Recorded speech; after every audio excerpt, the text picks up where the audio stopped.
오늘 묵상하실 말씀은 민수기 20장 1절에서 13절 말씀입니다.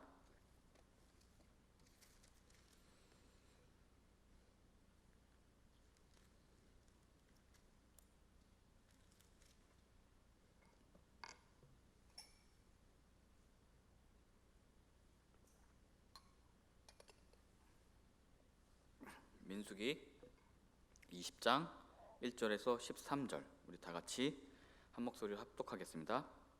첫째 달에 이스라엘 자손 곧 온 회중이 신광야에 이르러 백성이 가데스에 머물더니 미리암이 거기서 죽음에 거기에 장사되니라.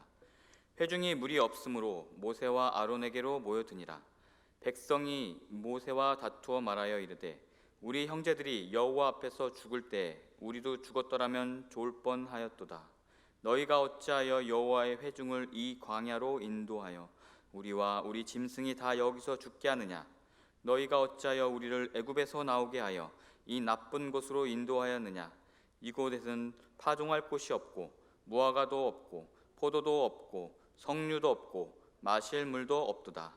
모세와 아론이 회중 앞을 떠나 회막문에 이르러 엎드리매 여호와의 영광이 그들에게 나타나며 여호와께서 모세에게 말씀하여 이르시되 지팡이를 가지고 내 형 아론과 함께 회중을 모으고 그들의 목전에서 너희는 반석에게 명명하여 물을 내라 하라.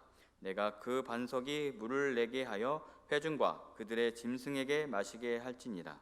모세가 그 명령대로 여호와 앞에서 지팡이를 잡으니라. 모세와 아론이 회중을 그 반석 앞에 모으고 모세가 그들에게 이르되 반역한 너희여 들으라.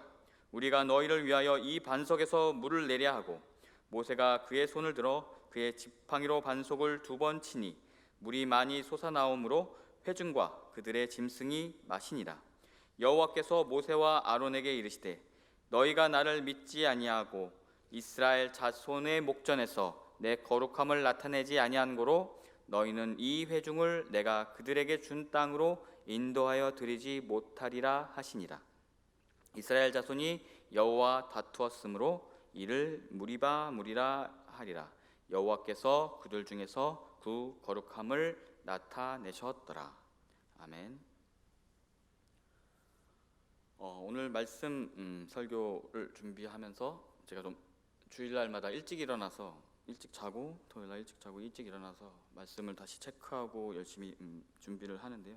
오늘 좀 일찍 해가지고 기름을 넣어야겠다 하고 이제 광진구에 가면 능동주의소라고 되게 유명한 데가 있습니다. 그럼 3시 반밖에 안 됐길래 기름 넣고 교회 가야겠다 해서 딱 가고 있는데 지나는 길에 건대 입구가 있더라고요. 그래서 예전에 25년 전에 내가 여기서 놀았던 기억을 생각하면서 그랬구나, 어려서 젊어서 철없던 그때 방탕했던 때 그렇게 친구들하고 놀았구나라는 생각이 들면서 새삼 나의 모습이 이렇게 25년, 20년이 흘러서 나의 모습이 또 이렇게 변해 있구나. 그때는 저의 이런 모습을 상상도 못했을 텐데 그래도 많은 그런 느낌이 많이 들었습니다.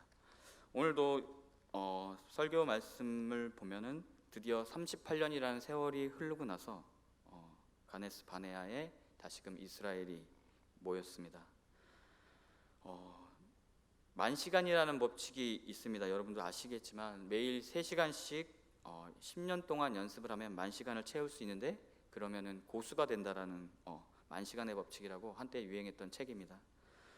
그래서 그 만시간을 열심히 하면은 누구든지 영재가 될 수 있고 천재가 될 수 있다, 뭐 이렇게 나온 건데, 이 책이 나온 이유가 뭐냐면 천재는 없다라는 것입니다. 노력을 해야지, 그만큼 시간을 들여야지, 아무리 자신의 능력이 타고나고 재능이 넘치더라도 그렇게 열심히 10년 동안 만 시간을 채우지 않으면 자신의 실력 발휘를 할 수 없다라는 취지에서 나온 건데, 이것을 또 반대하는 것은 아니고 업그레이드 해가지고 1만 시간의 재발견이라는 게 있는데, 그냥 아무렇게나 그냥 만 시간, 하루에 3시간씩 아무 생각 없이 한다고 해서 그게 실력이 늘어난다는 것이 아닙니다.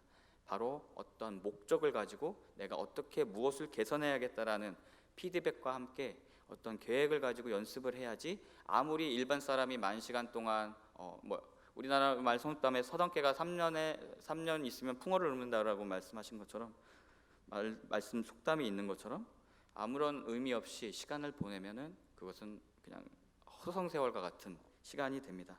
오늘도 38년을 보냈던 이스라엘의 모습을 다시금 돌아보게 되는 본문 말씀이 아닌가 생각이 됩니다. 정탐꾼들의 불신앙적 보고로 인해서 목전에 둔 가나안 땅에 들어가지 못하고 죽음과 절망이 도사린 광야로 다시금 발걸음을 옮겨야 했던 이스라엘은 38년간의 방황랑 생활 끝에 다시 원점인 가데스에 돌아왔습니다. 바로 20장은 식수를 먹을 수 있는 물을 구하지 못했던 백성들의 끈질긴 불평과 출애굽 지도자들의 미리암, 아론의 죽음, 또 오늘 본문에서 나오는 모세가 가나안 땅에 들어가지 못하고 광야에서 죽을 거라는 예고가 바로 9세대의 멸망이라는 주제를 암시하듯이 가지런히 실려 있습니다. 1장을 보면 드디어 미리암이 첫째 달에 신광야에 이르렀는데 그때 미리암이 거기서 죽었다라고 나오고 있습니다. 이제 그 38년의 징계의 기간이 끝나고 다시금 이 땅에 왔습니다. 그때 미리암이 죽음을 맞이합니다. 아시다시피 미리암은 모세와 아론의 누이입니다. 어릴 적에 갈대 상자에 버려진 떠내려가는 모세를 쳐다보면서 보호하다가 이집트의 공주가 그것을 발견했을 때 그걸 뭐라고 그러죠? 보모라고 그러나요? 그거를 알선해 준 것이 바로 미리암, 자기 엄마라고 하면서 알선해 준 것이 보모라고 소개시켜 준 것이 바로 미리암입니다. 그러다가 모세를 비방하다가 문둥병에 걸리기도 했습니다. 그리고 그 이후에 어디에서도 등장하지 않다가 죽음을 맞이하는 이 장면에서 나옵니다. 출애굽 1세대의 죽음의 시작을 상징적으로 보여준다라고 할 수 있습니다.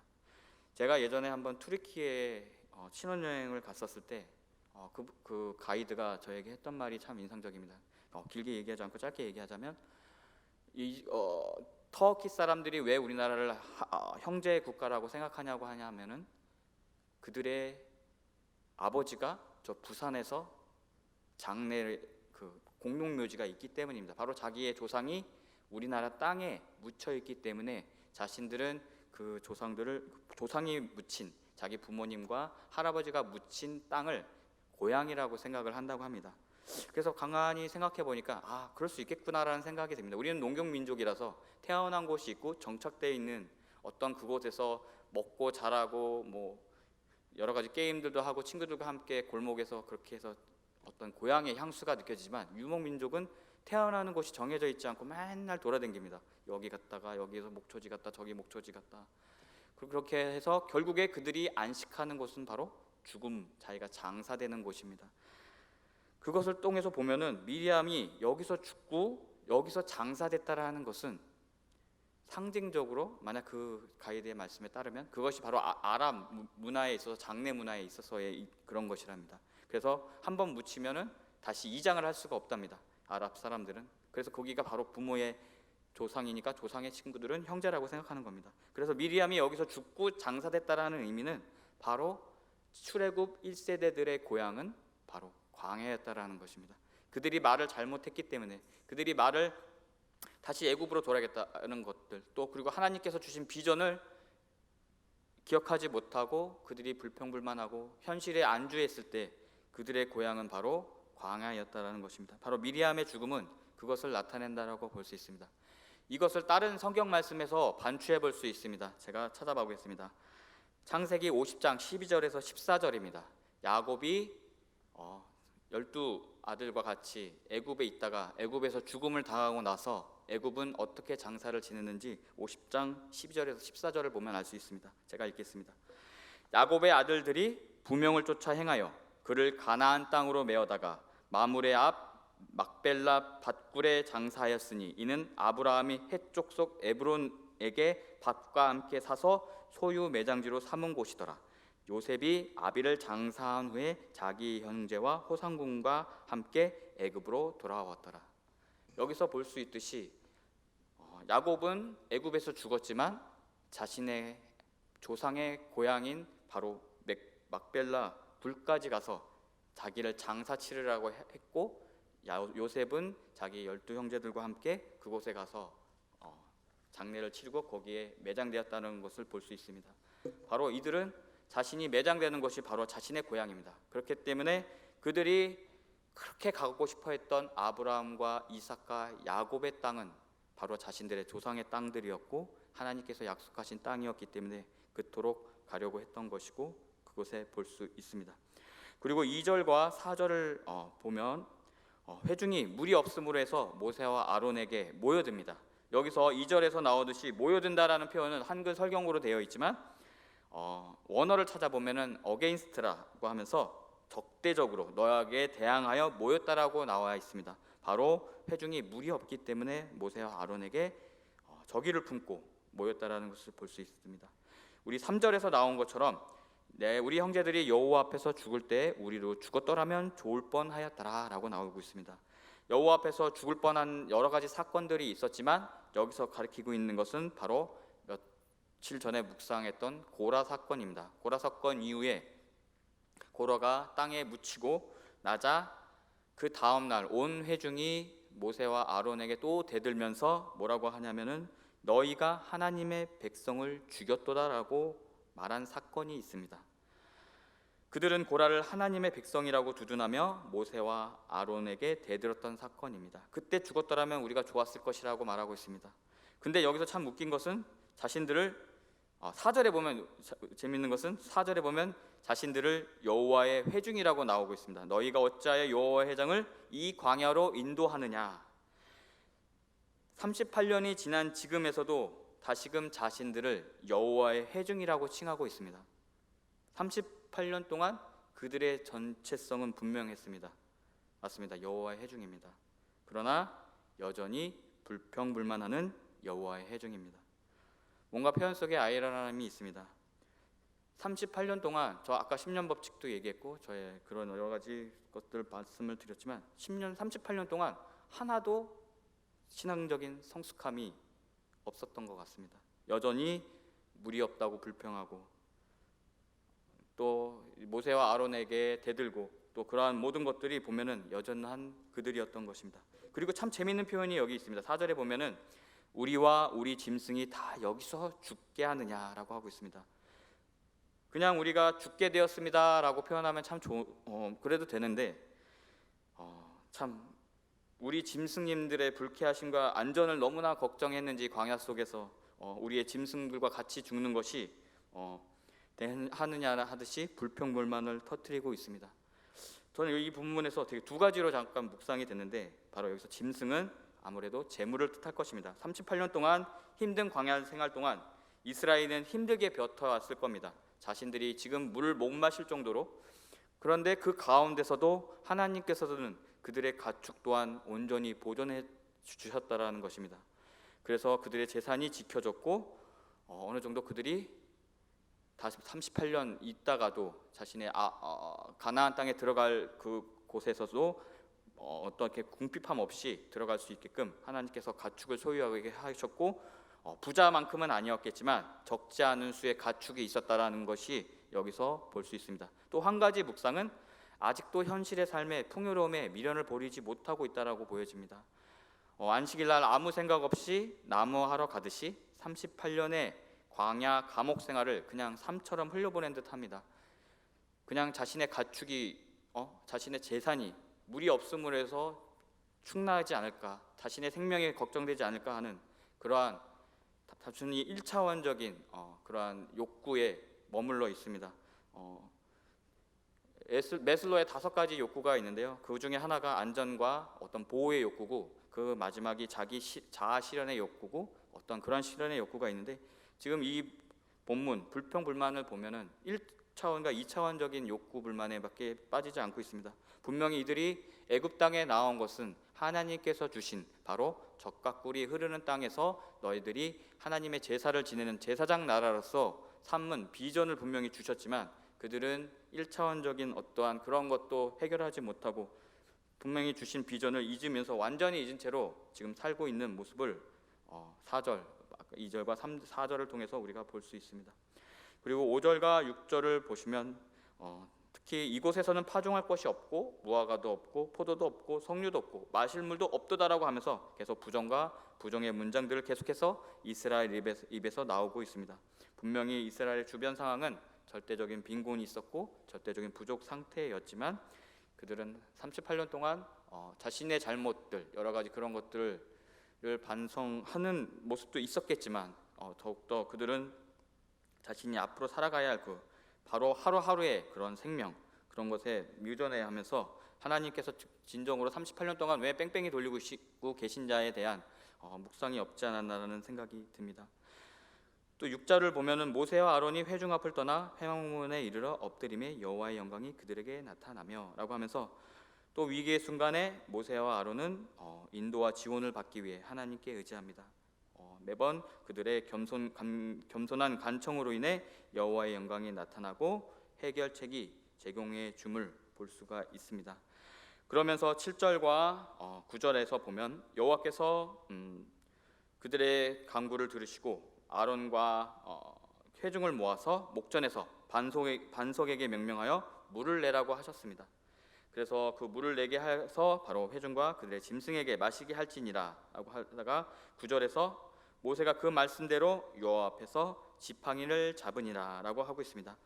왜 여기서 하필이면 지팡이를 잡았느냐라는 그런 말씀을 볼 수가 있습니다. 뒷부분에서도 이제 암시되는 어떤 비유가 있는 것 같습니다. 하나님께서는 모세를 지팡이처럼 사용하신 거지 네가 바로 하나님이 아니라는 것입니다. 이 지팡이는 출애굽 당시 모세가 바로 앞에서 많은 기적을 행했던 그 지팡이를 가리킨다라고 볼 수 있습니다. 그 지팡이를 통해서 출애굽 전, 바로 출애굽 후에 이 전의 물 사건에서도 이 지팡이를 사용했습니다.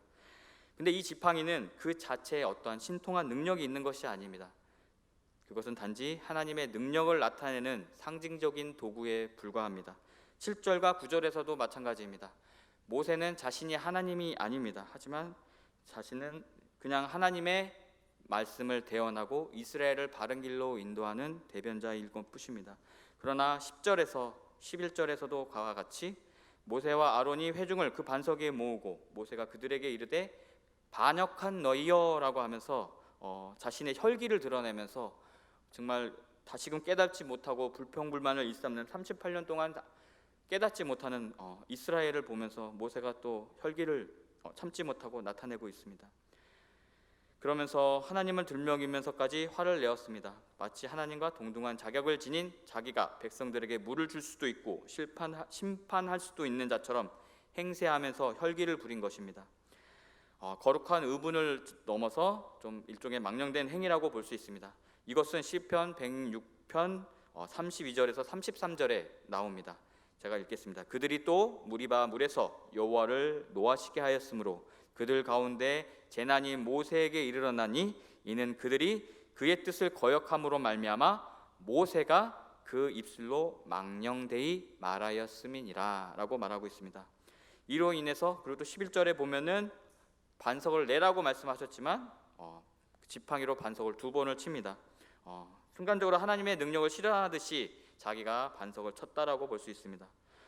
이것처럼 시편에서 나온 것처럼 모세가 하나님께 순종하지 않고 자신의 혈기대로, 그것도 이스라엘 자손들을 공공한 장소에서 그의 입술로 망령되이 말했기 때문에 그는 12절과 13절과 같이 가나안 땅 이스라엘 목전에서 내 거룩함을 나타내지, 이 12절입니다. 이스라엘 자손 목전에서 내 거룩함을 나타내지 아니한 고로 이 회중을 너가 그들에게 준 땅으로 인도하여 드리지 못하게라 라고 말하고 있습니다.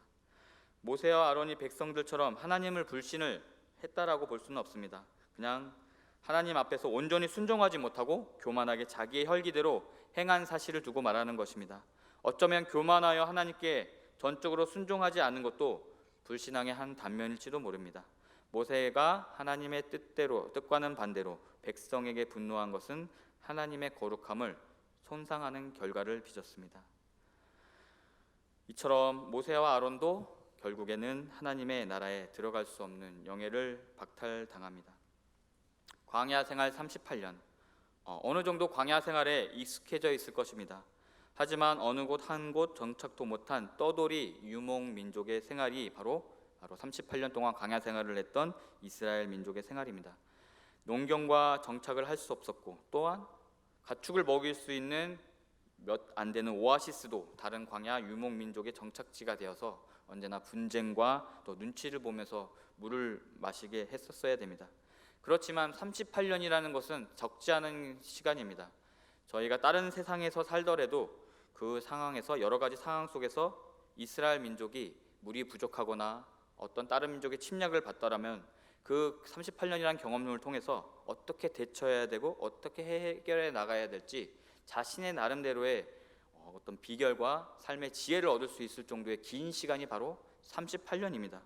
그렇지만 38년 이후에 마지막에 가까운 출애굽 1세들의 불평 불만을 오늘 본문을 통해서 듣습니다. 분명히 38년 동안 그들이 어떠한 행동을 했는지 어떠한 모습이었는지 기록하고 있지는 않습니다. 하지만 지금 이 20장을 본문을 통해서 딱 볼 수가 있습니다. 바로 제자리 걸음이었습니다.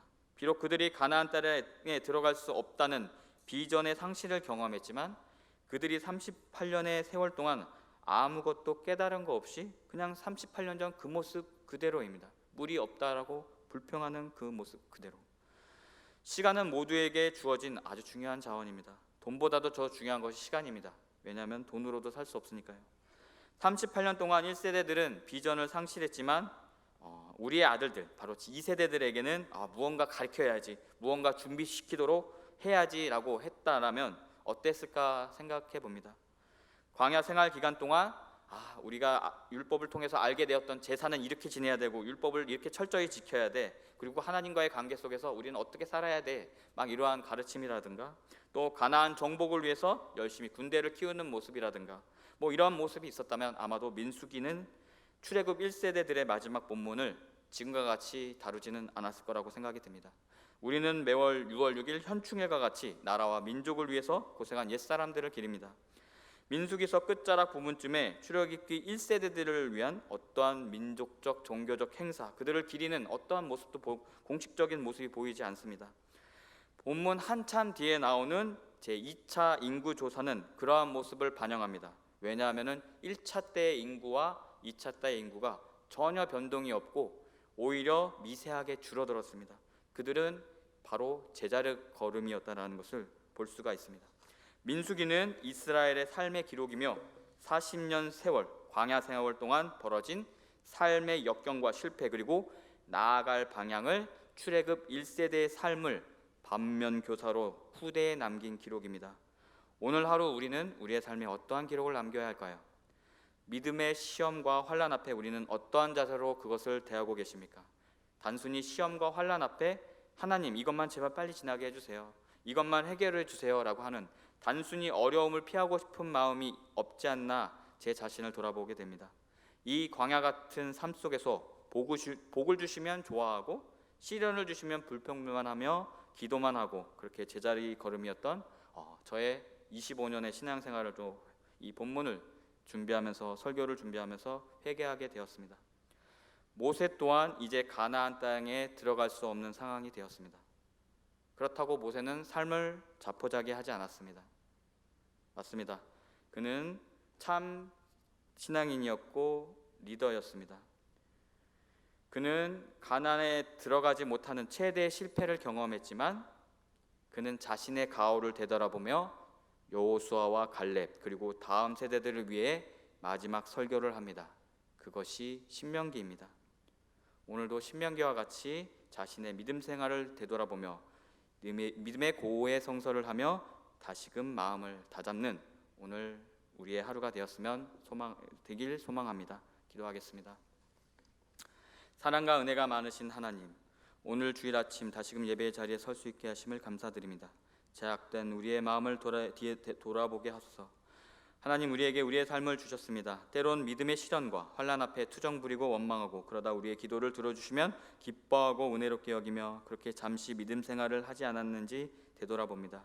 그러한 시련과 환난 앞에 1차원적인 반응의 신앙이 아니라 인내를 배우고 하나님의 기쁘신 뜻을 밝히 알게 되어 앞으로의 삶을 어떻게 살아야 할지, 어떻게 다듬어져야 할지 깨닫고 깨지는 지혜를 주시옵소서. 제자리 걸음의 어린아이와 같은 신앙생활이 아니라 이만하면 너도 다 컸구나 칭찬받는 장성한 어른과 같은 신앙생활을 하게 하옵소서. 그리하여 항상 주님을 기쁘시게 하는 저희가 되게 하시고 주님이 주시는 평안과 형통한 가운데 저희와 우리 가족들이 남은 삶을 잘 헤쳐나가게 인도하여 주시옵소서. 오늘 드려지는 예물이 있습니다. 그 정성을 기쁘게 받아주시고 축복하고 친히 안수하여 주십시오. 예수님의 이름으로 기도합니다. 아멘.